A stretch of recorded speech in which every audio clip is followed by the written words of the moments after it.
le préfet ne peut pas et ne doit pas interdire la manifestation. Parce que demander wuñ ko autorisation ou manifestation ñun dañ ko informer ci tenue wu manifestation. Est-ce que yéen ngi dégg fi ma waxee demander wuñu autorisation ou def manifestation conformément aux dispositions des textes législatifs pertinents. On l'a informé de la tenue d'une manifestation.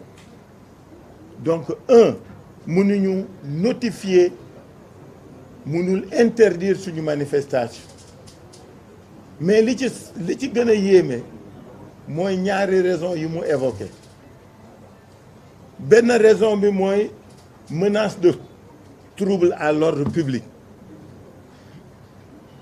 mais c'est énorme ci koo xam ni il y a une semaine organisé na le meeting bu rëy ci jàmm ak ci salaam qui a duré de 15h à 19h. On n'a dépassé que de 36 minutes la manifestation. Pour vous dire à quel point nous étions, nous, conscients et tenus de respecter suñu kàddu. Parce que lu am solo la góor la mu wax rek a am solo. On a dépassé de 36 minutes. Mais ba ñuy dem dafa tas ci jàmm ak salaam. Bi ñuy déclarer c'est la même chose la ñu fàttali commissaire de police. Nico, c'est dans les mêmes conditions que nous tiendrons cette manifestation. Donc suñ nee ñu trouble à l'ordre public daf ñuy jaaxal mais surtout menace de trouble à l'ordre public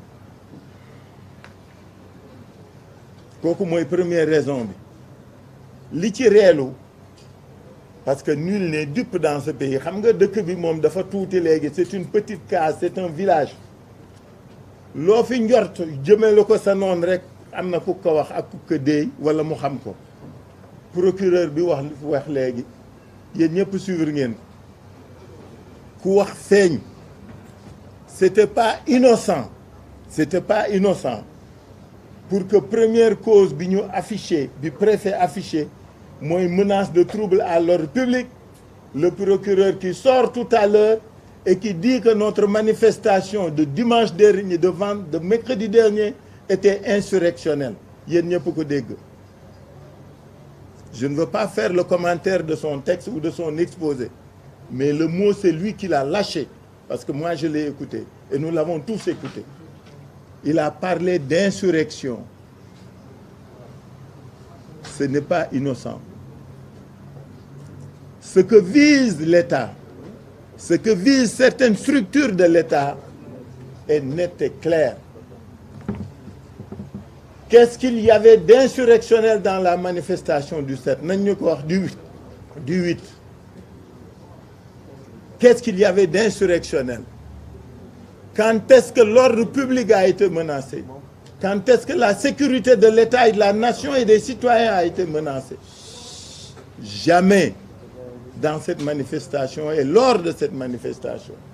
Mais xam nañ fi ñu jëm parce que leur cabinet occulte, leur relais ont commencé à distiller des choses. Li procureur bi wax ci français bokkul ak li mu wax ci wolof xaw ma ndax déglu ngeen ko.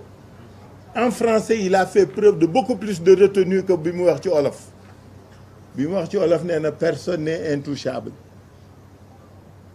Personne n'est intouchable lu mu fiy def si ak lan la fiy def ci waxtaan wi et que daañu topp ñëpp parce que la manifestation du 8 était insurrectionnelle dama ni xam nga lii raam ci ñag bi la jëm ñun nag duñu xaar ba mu egsi ci ñag bi dañ koy dogaatle jàmmaarloo ak moom. Aucun d'entre nous ici n'est dans un cadre dans un objectif d'insurrection. Nous sommes des citoyens qui usons de nos droits et qui manifestons.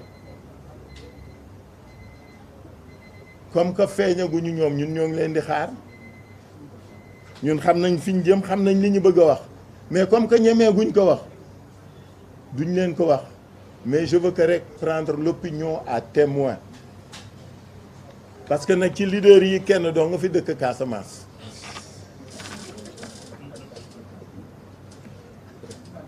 te muy Ousmane keneen di Ousmane vous avez compris ce que je veux dire donc dama bëgg ngeen disséquer ngeen déglu li procureur bi wax ngir tey xam nga ëllëg lañ jëm te li ci kanam rawu li bët loolu olof yi wax noonu moi je dis à l'opinion publique nationale et internationale que am na lu kenn dul nangu nag gis nga yëf ki am na lu kenn dul nangu et foo wëliise rek xam nañ fa nga jëm donc je veux que de ce point de vue ngeen jàppalu bu baax li ma leen wax tey parce que ci kanam lañ jëm donc menace à l'ordre public di première raison bi préfet bi wax taxawul jubul mais puisque la démarche était concertée pensée planifiée il y a une concomitance entre l'arrêté du gouverneur le communiqué du gouverneur la sortie du procureur et la décision du préfet dama bëgg ngeen link ñett yooyu aucun de ces faits n'est innocent aucun de ces faits n'est séparé de l'autre parce que waxu ëllëg la li ma leen di wax nii dama bëgg ngeen jàpp ko ñun dañuy doon ñoo xam dañ naan waxoon nañ ko xamoon nañ ko mais mani gaañi affaire bi du yomb de dama bëgg ñu xam ne li ñu bëgg ñoom du yomb mais c'est que dañ leen dul may sax mu nekk ñaareelu raison bi mu wax mooy dafa ni article 61 la ñu violé nan la ñuy violé article 61 application article 61 article 61 dama leen fàttali léegi le premier paragraphe générique l'article 61 concerne la campagne déguisée à travers les médias publics et les médias privés médias publics moom xam ngeen ni ñun jotuñu ci mënuñu ci jot de 2012 ak léegi moom kenn mënu leen gis fenn ñun mënuñu ci jot donc médias publics taxawul médias privés ñun xam nañ ne su campagne jotee pré campagne da ngaa fay da ngay fay koo fayul du la ñëw génneel donc egguñu foofu et puis woowuñu kenn donc je veux que de ce point